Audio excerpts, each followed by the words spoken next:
우리가 함께 나눌 말씀은 사도행전 5장 1절에서 11절 말씀입니다.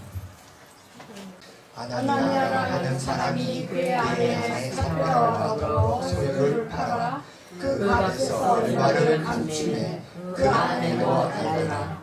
얼마만 가져다가 사도들의 발을 댔니 베드로가 이르되 아나니아 어찌하여 사탄이 내 마음에 가득하여 내가 성령을 속이고 땅과 얼마를 감추었느냐. 땅이 그대로 있을 때에는 내 땅이 아니며 한 후에도 내 마음대로 할 수가 없나니 어찌하여 이 일을 내 마음에 두었느냐. 사람에게 거짓말한 말한 것이 아니고 하나님께로다. 아나니아가 이 말을 듣고 엎드려서 혼이 떠나니 이 일을 듣는 사람이 다 크게 두려워하더라. 젊은 사람들이 일어나 질질신을 싸서내고 나와 장사하니라. 세가 춥지만 그의 아내가 그 일어난 일을 알지 못하고 들어오니 베드로가 이르되 그 땅 반 값이 이것뿐이냐. 내게 말하라 하니 이르되 예 이것뿐이라 하더라. 베드로가 이르되 너희가 어찌 함께 대하여 주의 영을 시험하려 하느냐. 보라 내 남편을 장사하고 온 사람들의 발이 그 앞에 이르렀으니 또 너를 매어 내가라 하니 곧 그가 베드로의 발 앞에 엎드려져 혼이 떠나는지라. 젊은 사람들이 들어와 죽은 것을 보고 매어다가 그의 남편 곁에 장사하니 온 교회와 이 일을 듣는 사람들이 다 크게 두려워하니라.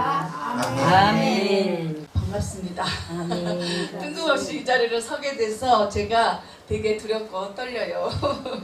네, 그런데 하나님께서 또 그래도 맡겨주신 사명이다 생각하고 순종하는 마음으로 오늘 이 자리에 오게 됐습니다. 저는 인천에 용현동에 영광교회라고 있어요. 저도 조그만 교회입니다.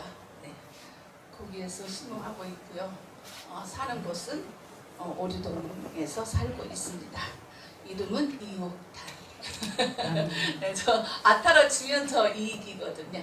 네, 오늘 사실 이 말씀을 가지고 설교한다는 것에 참 망설임이 있었습니다. 왜냐하면 사람이 죽어나가는 아주 무서운 문제를 다뤘기 때문입니다. 그러나 이 말씀이야말로 성경이 교회에 말하고자 하는 초대교회에 근간이 세워지는 메시지이기에 제가 이 말씀을 들고 나섰습니다. 여러분, 초대교회로 돌아가자라는 슬로건을 여러분들은 좋아하시나요? 네. 초대교회는 진리이신 예수 그리스도께서 부활 승천하신 후에 이 땅에 처음 세워지는 복음의 공동체였습니다.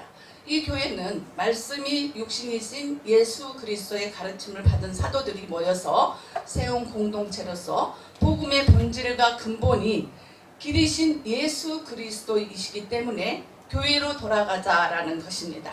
그래서 초대교회는 마태복음 1장에 예수 그리스도의 계보인 아브라함과 이삭과 야곱의 하나님의 토대 위에 신약의 산, 산상순이죠. 신약의 산이 구약의 산, 신의 산이죠. 신의 산 언약, 율법을 헐어버리고 본질인 예수 그리스도를 전하기 위해서 하나님께서 예비하신 것이다. 이렇게 것입니다. 그래서 말씀의 이해를 이제 그러면 본문을 들어가기 전에 말씀의 이해를 돕기 위해서 성경에 대한 간단한 고찰을 하겠습니다. 구약 성경 마지막 선지자가 말라기입니다. 이 말라기에서 초대교회가 태동하기까지 를 암흑기라고도 하고 또 여기를 뭐라고 얘기하냐면 신구약 중간기 이렇게 얘기를 합니다. 그래서 구약 성경의 마지막 성경은 말라기에서 예수님이 오시기까지 한 400년이라는 기간을 둡니다.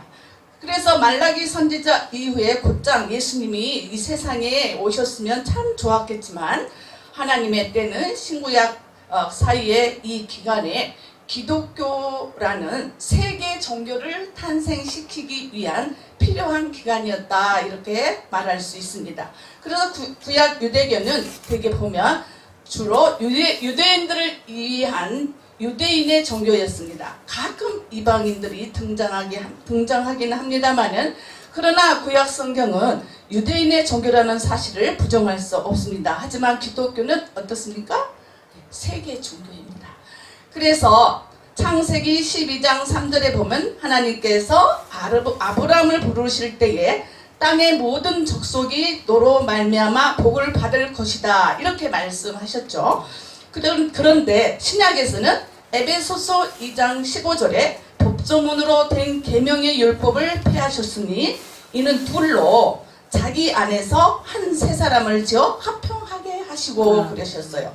그래서 유대인과 이방인 사이의 담이 예수님으로 인해서 무너집니다. 그리고 복음은 모든 백성에게 아무 차별 없이 증거가 되어지죠. 이렇게 유대인들을 위주로 한 이 구약 성경 종교가 모든 인류를 대상으로 하는 세계 종교가 되기까지 준비 작업이 필요했던 그 기간을 신구약 중간기 이렇게 얘기를 합니다. 그래서 한마디로 복음 전파를 위한 하나님의 포석이었죠. 네, 이때 무엇을 준비했는가?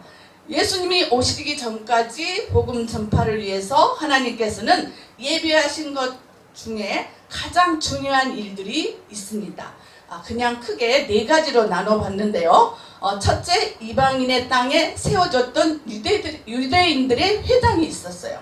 그 다음에 두 번째는 알렉산더 대왕에 의한 헬라어 보급이 있었습니다. 그 다음에 텔레미 왕조에 의한 구약 성경이 헬라어로 번역이 되는 그러한 일이 준비되었죠. 그리고 거대한 로마 제국의 도로 건설과 법률 제도들이 제도화되어서 이 네 가지 준비가 완벽하게 준비된 가운데서 초대교회는 예수 그리스도를 통해서 이제 확장이 되게 됩니다.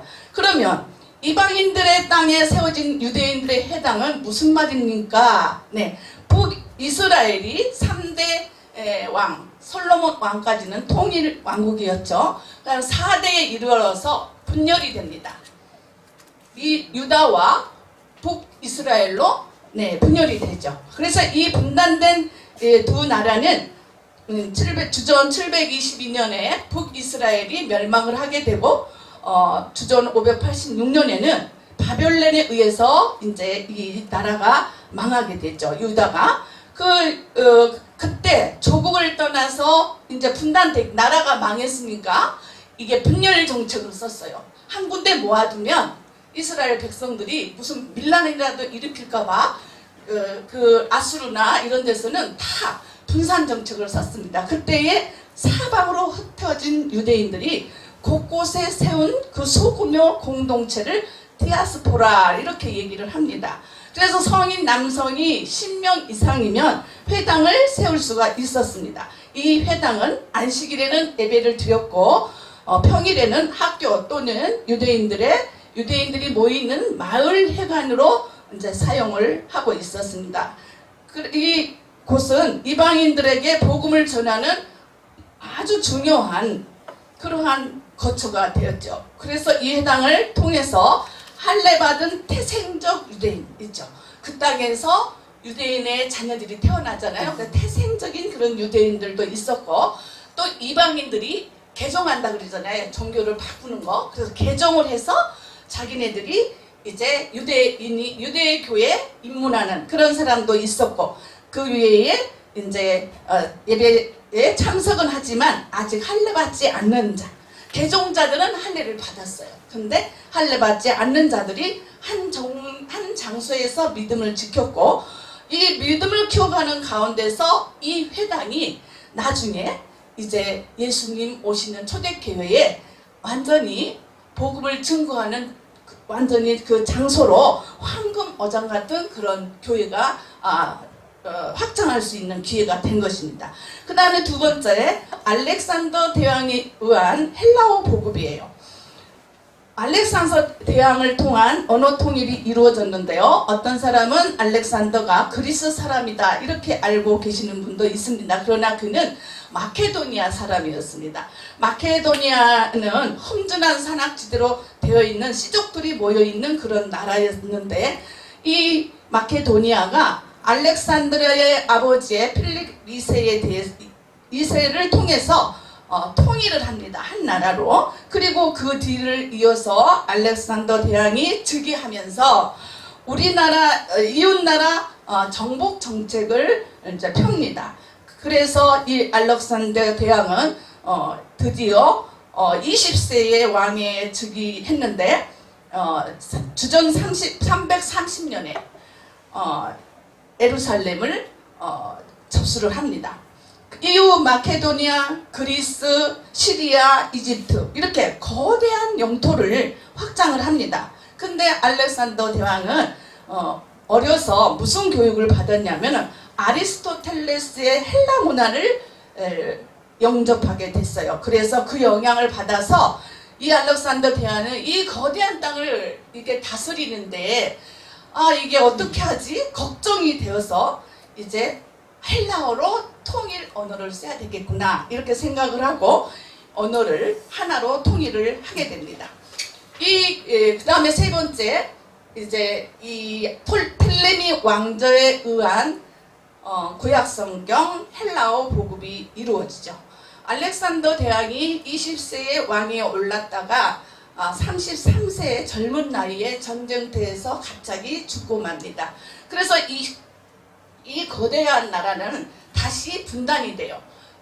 알렉산더 대왕을 따르던 장군 4사람에 의해서 분단이 됩니다. 거기에서 톨레미라는 그 장군이 있었는데, 그 장군이 이 톨레미 왕조를 세우면서 이집트 지역과 유대 지역을 접수를 해서 다스리게 됩니다. 그래서 이 왕조는 유대교에 완전히 유화 정책을 썼어요. 그래서 그들이 웬만하면 원하는 종교를 활성화시켜주는 그런 방향으로 정책을 폈습니다. 그 정착 이 알렉산더 톨레미 왕조가 이 큰 나라를 나도 다스리려면 뭔가 해야 되겠구나 싶어서 당시에 알렉산더 도서관이 지어져 있었는데 그게 왕의 도서관이었어요. 이 도서관에다가 세계 각국의 책들을 다 수집을 합니다. 다 수집을 하는데 관장이 하루는 그래요. 책이 얼마나 모여졌냐?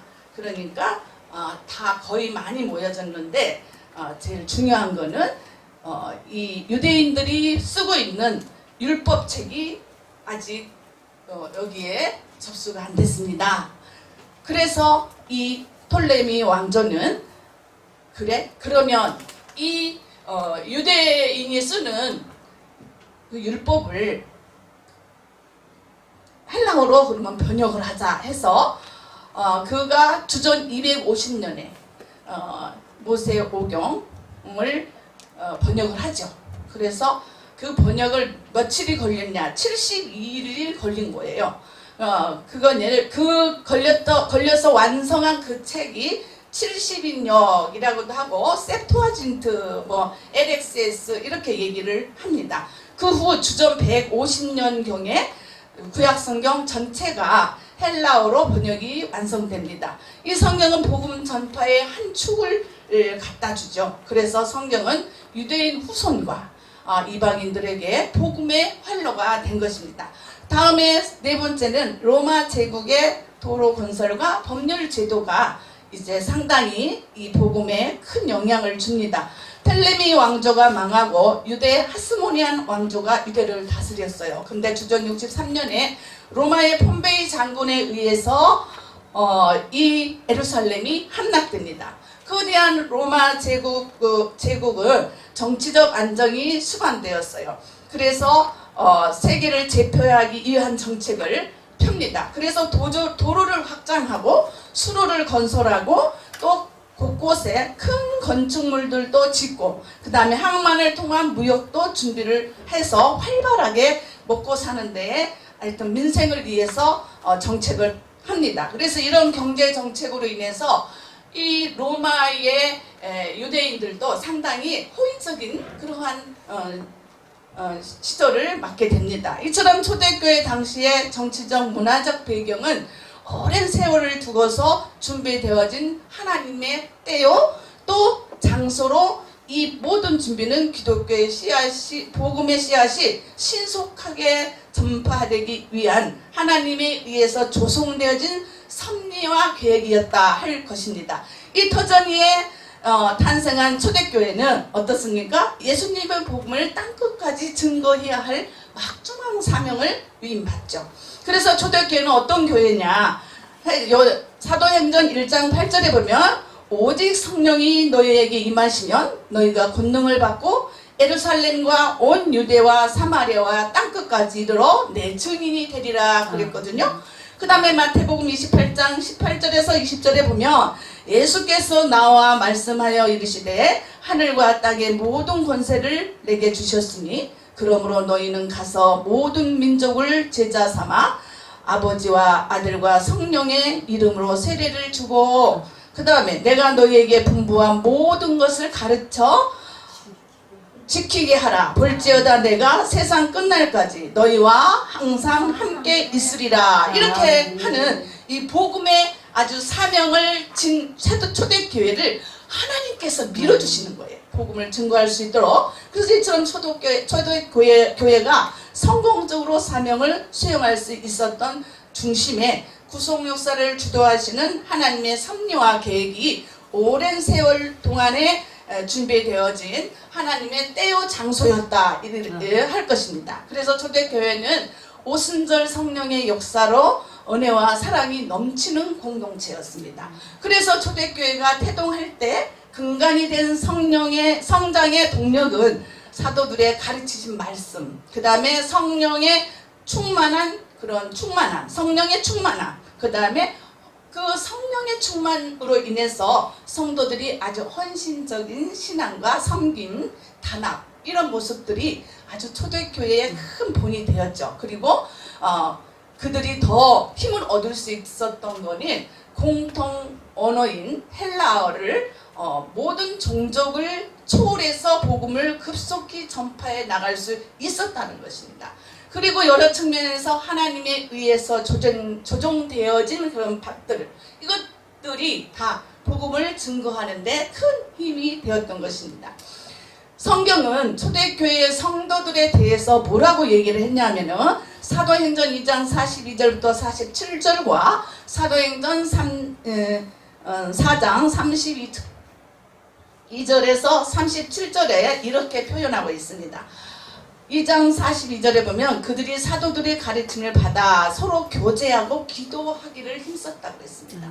그 다음에 4장 33절에 보면 사도들이 큰 권능으로 주 예수의 부활을 증언하니 무리가 큰 은혜를 받았어요. 또 그 다음에 사도행전 4장 32절에 보면 믿는 무리가 한 마음과 한 뜻이 되어 모든 물건을 서로 통용하고 자기 재물을 조금이라도 자기 것이라고 하는 이가 하나도 없더라 그랬습니다. 그러니까 어떻습니까? 거지가 없는 거예요. 아주 살기가 편안한 그런 나라. 그리고 사실 바로 본문 바로 앞에서는 날마다 마음을 같이하여 사람들이 성전에 모이기를 힘쓰고 집에서 떡을 떼며 기쁨과 순전한 마음으로 음식을 먹고 하나님을 찬미했다. 이게 초대교회의 모습이었습니다. 이 초대교회는 그래서 영과 육이 하나가 된 천국의 모습을 그대로 보여주는 교회였습니다. 이처럼 신자에게서 일어나는 모든 일은 다 하나님의 열심에 의해서 격발된 일이죠.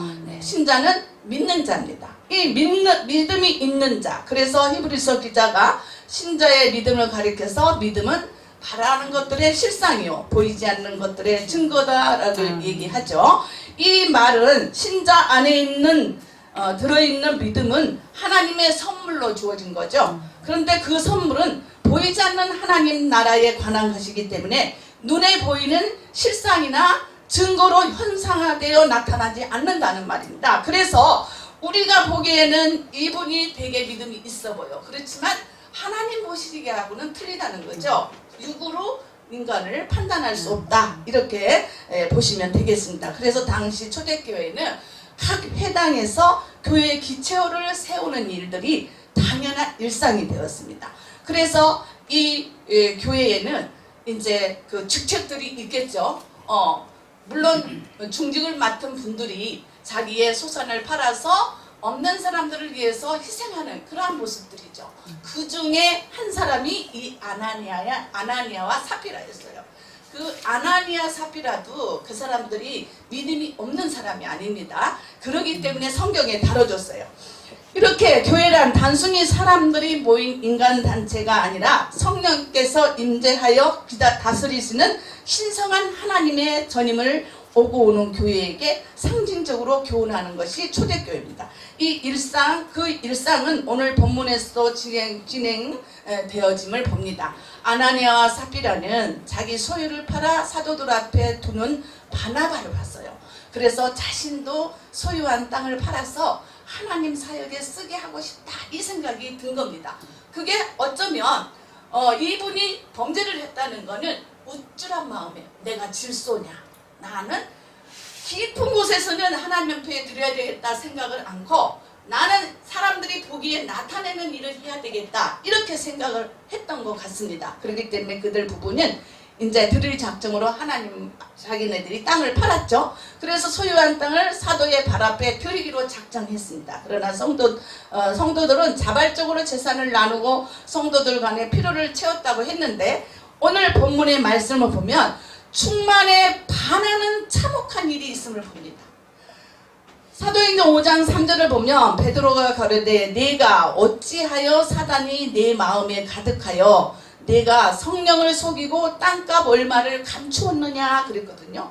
여기 어찌하여 이 일을 내 마음에 두었느냐, 사람에게만 거짓말한 것이 아니오 하나님께로다 그랬거든요. 그러니까 아나니아와 사피라는 와중에 땅을 파는 그 뒤로 마음이 변했나 봅니다. 그래서 견물생심이 갑자기 일어났어요. 그래서 땅판 대금을 다 헌금하기로 했는데 어떻게 잠깐 사이에 변해서 시험에 빠지고 말았습니다. 그래서 죄를 범하게 된 거죠. 성경은 이렇게 말합니다. 민수기 30장 2절에 보면 사람이 여호와께 소원하였거나 결심하고 서약하였으면 깨뜨리지 말고 그가 입으로 말한 대로 다 이행할 것이라 그랬어요.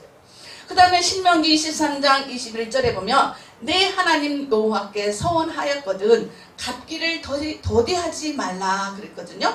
그래서 내 하나님께서 반드시 그것을 내게 요구하시리니 더디면 그것이 내게 죄가 될 것이라 그랬습니다. 전도서 5장 4절에 보면 내가 하나님께 소원하였거든 갚기를 더디하지 말라. 하나님은 우매한 자들을 기뻐하지 아니하시나니 소원한 것을 갚으라 그랬습니다. 이렇게 아나니아와 사피라는 하나님과 사람 앞에 거짓말을 한 것입니다. 그래서 5장 5절에 보면은 엎드러져 혼이 떠나니 젊은 사람들이 시신을 싸서 메고 나가서 장사 지내게 된 것입니다. 그에게서 혼이 떠나가 버렸어요. 아나니아와 사피라의 잘못은 베드로 사도의 지적에 의하면 몇 가지 있습니다. 첫째, 3절에서 베드로가 이르되 아나니아야 어찌하여 사단이 내 마음에 가득하여 그랬습니다. 어찌하여는 베드로는 단순한 질문으로 이 말을 한 것이 아니라 아나니아가 믿음이 있다는 거예요. 그런데 사단에게 마음을 뺏기지 않을 능력이 있었음에도 불구하고 그렇게 하지 못한 것을 책망한 것입니다.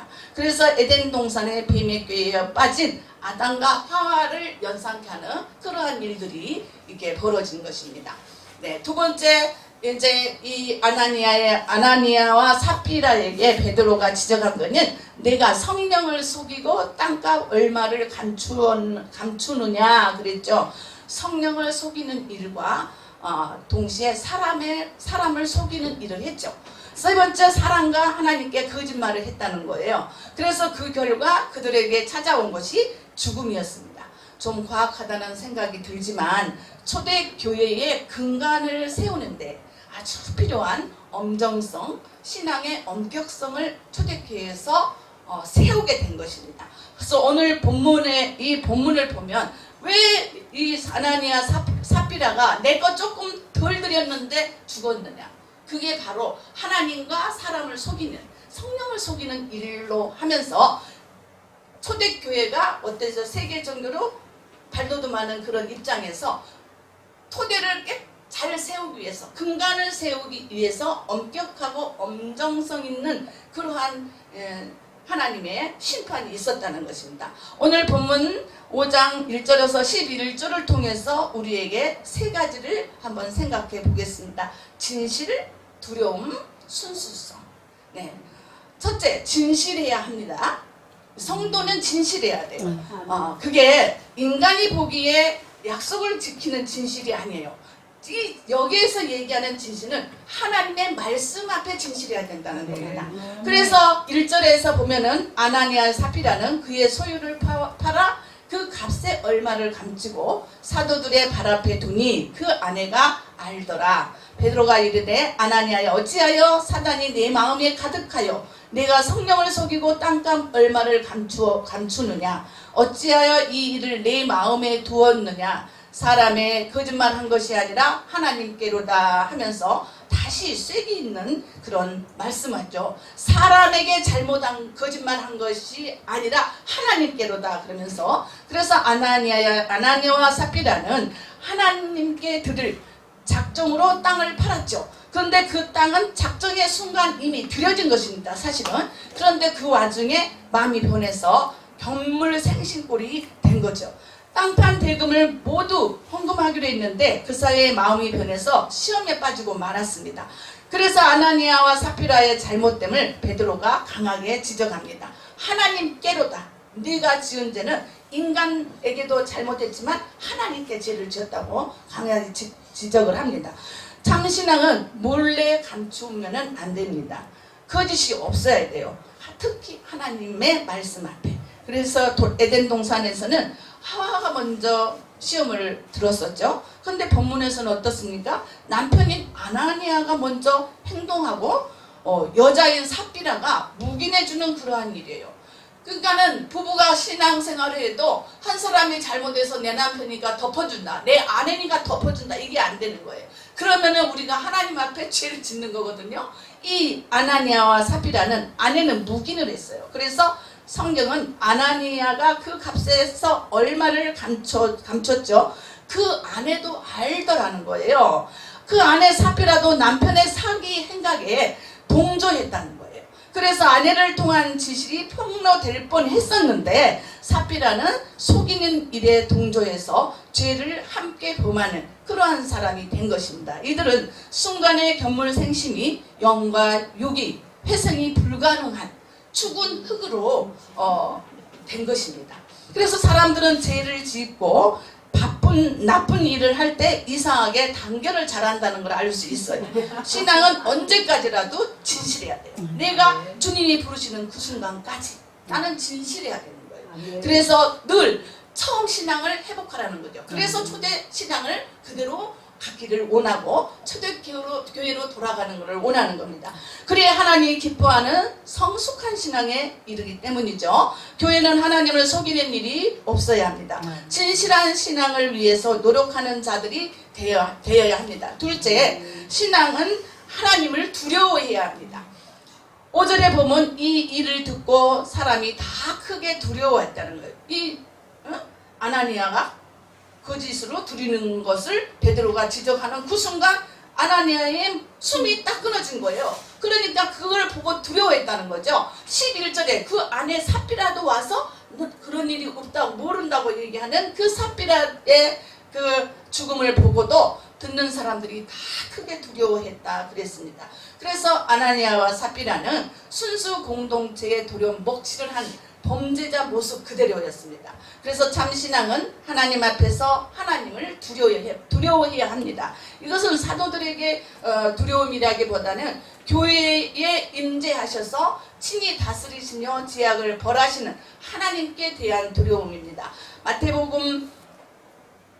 예수님은 마태복음 13장 24절에서 30절에 보면은 알곡과 가라지의 비유가 있는데 초대교회에는 참신앙이 결여된 거짓 신자들이 존재했다고 얘기를 합니다. 이들의 해악은 교회의 순수 신앙을 흐릴 뿐 아니라 결정적인 순간에 교회의 분열과 파탄을 조성하기도 합니다. 이래서 하나님 예수님은 초대교회 당시에도 많은 말씀을 갖고 40일 동안 증거하고 다니시죠. 구약 성경 여러 곳에도 교회의 탄생과 발전의 원동력이었던 성령을 해방한 죄로 하나님의 권능을 만홀히 여긴 채 중징계를 받게 된 경우를 우리가 성경을 통해서 찾아봅니다. 레위기 10장 1절에서 7절에 보면 제사장 나답과 아비후가 대제사장 아론의 아들들이죠. 그가 제단에서 하나님께 명하지 않는 다른 향을 드림으로 인해서 그 자리에서 즉사합니다. 거룩하신 하나님께서는 고린도전서 3장 6절에서 17절에 보면 너희는 너희가 하나님의 성전인 것과 하나님의 성령이 너희 안에 계시는 것을 알지 못하느냐 그랬어요. 그래서 누구든지 하나님의 성전을 더럽히면 하나님이 그 사람을 멸하시리라 그러셨거든요. 여호수아 7장에서 8장에 보면 유다 지파 사람 아간에 대한 이야기가 나옵니다. 이스라엘이 가나안 땅 여리고성을 점령한 후에 여리고성에서 가지고 나온 하나님께 드려져야 할 전리품들, 이 전리품들을 아간이 외투 한 벌이 엄청 좋은 거였나 봐요. 네. 그래서 은 200세겔, 금 50세겔을 자신의 장막에 감춥니다. 그로 인해서 이스라엘 전체가 하나님의 진노를 받게 됐죠. 그래서 그의 범죄는 비밀스럽게 이루어졌지만 하나님께서는 이를 아셨어요. 하나님께서 아셨다는 거예요. 우리 혼자서 몰래 하나님 앞에 죄를 지어요. 하나님은 아세요. 여러분들이 아무리 속이려고 그래도. 그래서 여기서는 하나님께서 이를 아셨다 그랬습니다. 그리고 아간의 죄는 단순한 도둑질이 아니라는 거예요. 온 민족에게 니들이 여기서 나온 전리품을 니들이 취하면은 너희 민족이 멸하리라 그랬거든요. 이미 미션을 주셨어요. 그런데 이 아간의 죄는 단순한 도둑질이 아니라 하나님의 명령을 직접적으로 거역한 그런 행위죄였어요. 그래서 그로 인해서 유대 백성들이 아이생 전투에서 패하게 되죠. 그리고 거기에서 군인들이 이제 많이 죽어요. 네, 이렇게 죽게 되는 그러한 일들이 이 여호수아서에 나옵니다. 그래서 여호수아는 죄를 물어서 아간의 가족들과 그 다음에 소유물들을 모두 아골골짜기로 끌고 가서 돌로 쳐 죽이고 불살라버린 그곳을 아골골짜기다 그러죠. 그래서 고난의 골짜기란 말이에요. 이렇게 해서 이름까지 후대에 불려지는 그런 불상사가 일어나게 된 것입니다. 우리는 종종 작은 탐욕이나 불순종을 가볍게 여깁니다. 하나님은 죄를 반드시 드러내시고 심판하신다는 사실을 우리는 명심해야 됩니다. 그래서 아간의 죄와 그에 대한 심판은 하나님의 공의와 거룩함을 보여주는 중요한 사건이었습니다. 이는 신약에서도 교회 공동체 내에서 죄를 다스리는 원칙으로 적용이 됩니다. 그래서 우리가 경외하는 하나님은 당신의 백성들에게 존경과 두려움으로 다가오죠. 모세가 호렙산 아래 가시떨기 나무 불꽃 가운데서 하나님을 만날 때 어떻게 했어요? 발에 신을 벗어 경의를 표했다고 그랬습니다. 우리는 하나님을 두려워하는데 이렇게 그 거대한 모세, 우리가 어느 목사님이 큰 교회 목사님만 돼도 그 목사님 그러시잖아요. 그런데 성경에 나오는 거대한 이 모세가 하나님을 호렙산에서 가시떨기 나무 불꽃 가운데 하나님을 봤을 적에 발의 신을 벗었다는 거예요. 이렇게 우리는 경외감을 가져야 되는 거예요. 하나님한테. 그런 경외감을 가짐으로 인해서 우리가 하나님을 정말 진심으로 섬기는구나, 이거를 볼 수 있어요. 우리가 마음이 있는 것에 물질이 간다고 우리 마음이 있는 것에 나의 행동이 있어야 되는 것입니다. 따라서 오늘날 교회는 구약시대의 하나님 백성으로 거룩한 생활을 요청받는 예배의 기본을 잃어버려서는 안 된다는 거예요. 오늘날 교회들이 많이 타락했다는 게 바로 교회의 기본을 잃어버렸다는 거예요. 초대교회의 기본, 하나님 구약 성경부터 우리가 631개의 율법이 왜 생겼던가, 그 율법을 폐기하고 우리가 신약 구약의 산을 폐기한 신약의 산이 어떻게 이루어졌는가 이걸 모르고 그걸 잃어버린다는 거 알면서도 그냥 지났죠. 요게 바로 하나님을 화나게 하고 하나님의 심판을 자초하는 일이 된다는 것입니다. 그래서 아나니아와 사피라의 범죄에 대한 베드로의 태도는 아주 준엄했죠. 그 다음에 두 사람에게 임한 징벌은 어떻습니까? 소름 끼칠 정도로 가혹했습니다. 뒤에 성령의 충만함을 입어서 하나님이 정말 계시는구나 알고 하나님을 믿던 사람들이 어떤 생각을 했겠습니까? 저렇게도 거짓말을 하네. 하나님이 저렇게 무서운 분이셨네. 가시떨기 앞에서 신발 벗은 그 모세가 왜 신발을 벗었는지 알겠습니까? 그때는 하나님을 바로 보면 죽어버렸어요. 인간이. 그렇게 두려운 하나님을 지금은 사람들이 우습게 하는 거예요. 두렵지 않아 하나도. 하나님이 천둥 번개를 쳐도 두려워하지 않아요. 이게 바로 잘못된 신앙이다. 이렇게 보아야 되겠습니다. 그 다음에 세 번째, 신앙은 순수해야 합니다.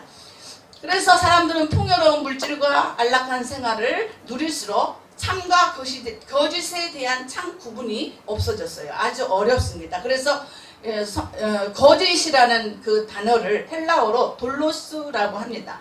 그래서 이 거짓이라는 단어는 어떻게 그 범위가 되냐면 다른 사람을 속이기 위해서 의도적으로 하는 말로 가식과 위선에 찬 행동까지를 포함합니다. 그리고 성경은 이외에 우상 숭배하는 것도 거짓, 그릇된 가르침도 거짓이에요. 그러면 우리가 우상 숭배 우리는 하는 사람들 많이 보죠? 거짓된 가르침, 하나님의 말씀에서 1.1억이라도 틀리게 가르치는 게 거짓된 가르침이거든요. 그래서 그 가르침도 거짓이라는 거죠. 돌로스. 그래서 더 나아가 진리 되시는 예수 그리스도를 알지 못하거나 잘못 아는 건 역시 어때요? 거짓이라는 거죠. 그래서 성경에 대하여 이렇게 정의를 내리는 것은 요한복음 8장 44절에 너희는 너희 아비 마귀에게서 났으니 모든 거짓된 언행들이 거짓말쟁이요 거짓의 아비인 사단에게서 비롯되기 때문이다 그랬어요. 거짓말쟁이 사단의 아비에서 우리에게 아비인 사단에게서 거짓이 비롯된다는 거예요. 우리가 거짓말을 하게 되면 뭡니까? 마귀의 자식이라는 거예요. 마귀. 네, 그래서 모든 인간의 죄의 세력은 거짓된 본성을 지녔다는 것을 우리 그 성경에서 얘기를 지적을 하는 겁니다. 로마서 3장 23절에 보면은 모든 사람이 죄를 범하였음에 하나님의 영광에 이르지 못하더라 그래요. 하나님의 영광이 뭡니까? 하나님의 발산적인 영광. 하나님이 원래 창조한 그 발산적 영광 있잖아요. 그 영광을 우리가 드러내야 되는데 효과적으로 드러내야 되는 우리잖아요. 그 효과적으로 드러내야 될 우리가 그 영광을 드러내지 못하면 안 된다는 거예요. 그 다음에 거짓에 대한 하나님의 태도는 그래서 단호합니다. 계시록 21장 8절에 모든 거짓말하는 자들은 불과 유황으로 타는 못에 던져진다 그랬어요. 따라서 거짓을 행하며 악한 행동을 일삼는 자들에게 성경은 결정적인 그런 거짓말하는 자는 불과 유황의 못에 던져진다라는 말을 합니다. 그래서 이렇게 단호한 종말을 우리에게 선언하죠. 거짓은 강교에서 겉으로 보기나 듣기에 거의 진실 같아 보입니다. 그래서 창세기 3장에 사단이 하와를 유혹하였을 때나 또한 가인이 아벨을 살해하고 내가 내 아우를 지키는 자니까 하면서 하나님께 대드는 그러한 일들이 있었죠. 네, 이렇게 하나님께 거짓말하였을 때나 이거에 한결같이 거짓을 행하는 자들을 뭐라 그러니까 강교하다 합니다. 아무튼 거짓은 인간과 하나님과의 관계성을 파괴하는 해악한 것임을 볼 때 성도는 마땅히 거짓된 행위를 경계하면서 자신의 거짓으로부터 구원받기를 간구해야 할 것입니다. 참신앙은 잔물이 들어가서는 안 돼요. 물도 깨끗해야지 들어온 게 들어가면 못 마시잖아요. 잔물이 들어가서는 안 돼요. 그래서 참신앙은 하나님의 말씀에만 의존하는 순수성이 요구되는 것입니다. 어린애같이 순전하게 믿고 그 믿음으로 살려고 노력하는 순전성, 하나님을 이런 사람들이 하나님이 귀하게 여기십니다. 그래서 성도는 제약을 내놓고 정결한 삶을 각오해야 합니다. 그래서 순수성은 오직 하나님의 말씀을 기준해야 되는 거죠. 종교개혁자 칼빈은 55세를 일기로 하나님 곁으로 간 사람입니다. 그는 제네바를 말씀 위에 세우고자 아주 도시를 만들려고 아주 평생 힘을 썼죠. 그래서 그런지 이 스위스는 세계에서 가장 천국을 닮은 나라로 꼽히기도 하죠. 그래서 칼빈에게 있어 경건의 요소는 뭐였냐면 딱 두 가지였습니다. 그의 일생에 그는 코람데오, 내가 하나님 앞에 딱 섰을 때 내가 어떤 행동을 해야 되는가, 코람데오. 그 다음에 아푸도데움이라고 해서 하나님과 나는 함께하는 그러한 신앙을 항상 그 일생 동안 가지고 있었다고 합니다. 그래서 코람데오는 하나님 앞에서라는 말로 우리를 늘 어디든지 함께 하시고 이렇게 눈동자처럼 지켜 보호하시는 하나님 앞에서 사는 삶, 이게 하나님 앞에서의 삶이었다고 합니다. 그 다음에 아푸도데움이라는 하나님과 함께라는 말로 하나님과 동고동락하는 삶을 뜻합니다. 그래서 하나님 앞에 산다는 말은 참 엄격하고 엄중했습니다. 이 말에는 존귀하신 하나님 앞에서의 경외와 엄격, 회개가 요구가 됩니다. 믿음의 사람은 이 두 가지를 균형 있게 잘 유지할 때에 진정한 경건이 꼽힌다고 말합니다. 그리고 엄격하지만 성령 안에서 자유할 때 좋은 신앙인이 된다는 겁니다. 이렇게 신앙은 강단과 절제, 지조가 있어야 돼요. 그렇지만 강단과 절제, 지조를 다 했다고 합시다. 그거 가지고 우리가 하나님 뜻대로 살기 힘들어요. 어떻게 살아야 돼요? 하나님의 성령의 충만함을 받아야 돼요.